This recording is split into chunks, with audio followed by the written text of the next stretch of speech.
Está el próximo sábado. En un ratito vamos a contar, porque el presidente argentino, ya veníamos adelantando, se va a trasladar al Vaticano en una completa comitiva para dar el último adiós, como lo harán otros jefes de Estado del mundo. Pero también la pregunta es, ¿y después qué va a pasar?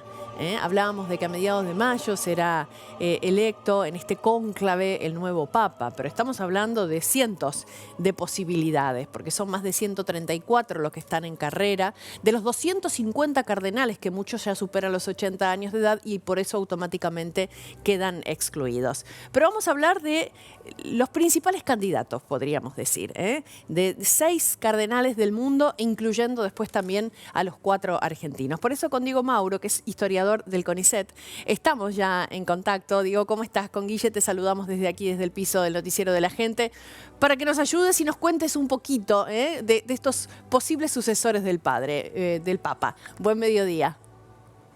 ¿Cómo estamos? Mediodía para todos por allí. Bien, muy bien. Bueno, ¿cómo es esto entonces? Explicábamos que había de 200 y pico, algunos no calificaban por ser mayores de 80 años. ¿Quedan 134 en carrera? Sí, así es. Más o menos entre unos 135 Ajá. son los que están en condiciones de votar, ¿no? Es decir, porque tienen menos de 80 años. Y el proceso del cónclave, esos se reúnen en la Capilla Sixtina, se encierran allí, de ahí viene la palabra cónclave, y votan sistemáticamente hasta obtener los 2/3 del total. El procedimiento indica que pueden ser hasta 4 votaciones por día, y a los 2 o 3 días, si no se logra un consenso, se pasa como diríamos, como un cuarto intermedio, es decir, como un día de reflexión, de oración, de discernimiento en términos religiosos, y se vuelve a votar. Y así sucesivamente hasta 30 votaciones, ¿no? A partir de allí sí puede cambia el mecanismo, eso se reformuló en el Código Canónico después, y en ese caso, si no se logra elegir papa, no creo que sea el caso, pero si no se logra, allí se cambia el mecanismo y solo se vota por los 2 más votados, ¿no? Y Ajá. con la mayoría simple se podría elegir papa. Claro. En el caso de Francisco, ¿duró mucho el cónclave? No lo recuerdo. Hubo un par de fumatas negras hasta que apareció la fumata blanca. Creo que fue la tercera oportunidad o la segunda, ¿no? Sí, sí, o tal vez la cuarta, no recuerdo bien, pero sí, en general, durante todo digamos, todo el siglo XX, en la contemporaneidad, las elecciones no han durado más de 2 días o 3. Ajá. Ajá. En el pasado sí, si nos remontamos muchos siglos atrás, sí hay escenarios muy distintos, pero en el periodo contemporáneo son 2 o 3 días.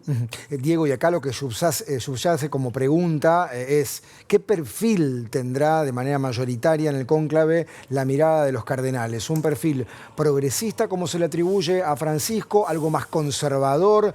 ¿Puede, digamos, volver, digamos, la curia europea a tener centralidad? ¿Qué escenario imaginás? Bueno, todo el mundo está tratando de leer eso, ¿no? De interpretar signos, etcétera. Yo, si tengo que inclinarme, diría que lo más lógico sería una opción que refleje cierta continuidad, ¿no? Puede ser algo más moderada que Francisco, podría ser el caso, por ejemplo, del italiano Pietro Parolin, que es actual secretario de Estado, que coincide con Francisco, diría yo, en sus líneas teológicas, en un perfil más moderado, es un diplomático, o sea, tiene otro estilo, no es un pastor como Francisco, pero podría ser una opción. En ese caso el papado volvería a recaer sobre un italiano y sobre un europeo.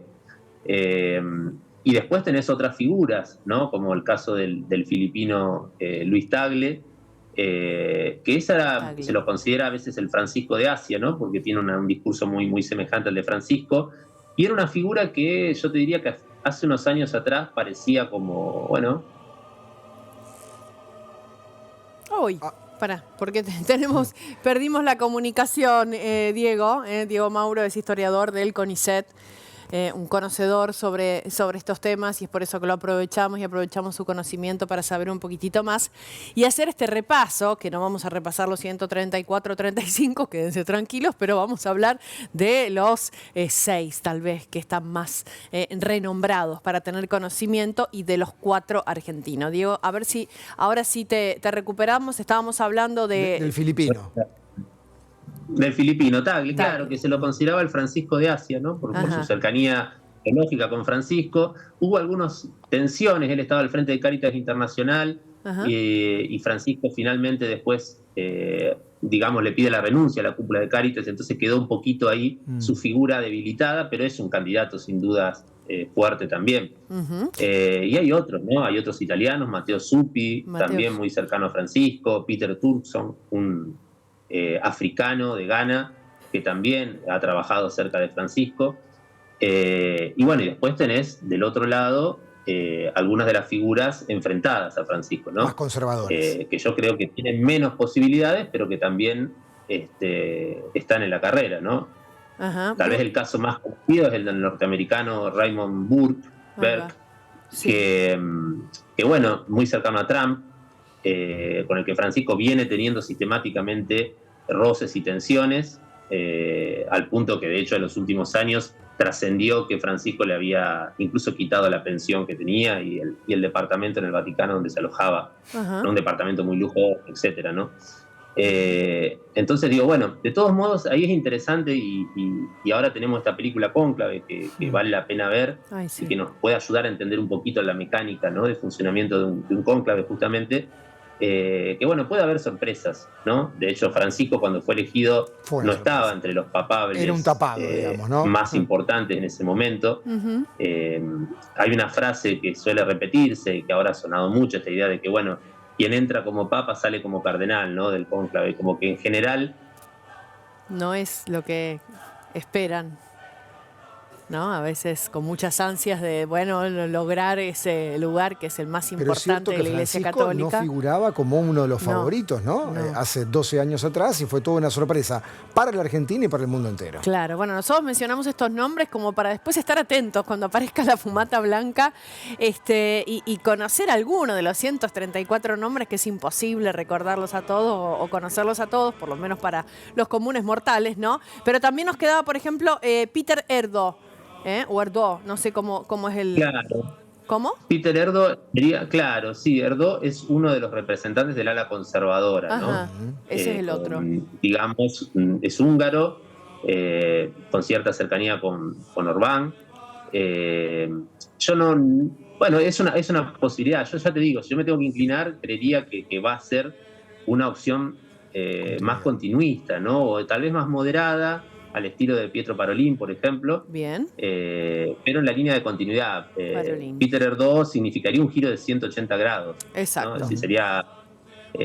y en ese sentido me parece que no van a lograr construir los consensos internos en el cónclave para una figura de ese tipo. Bien. Sí, tal vez tengan la posibilidad de bloquear otras figuras, ¿no? Así que claro. Y Diego, ¿podemos tomarnos un minutito para hablar de los argentinos que veníamos contando? ¿Hay 4 en carrera?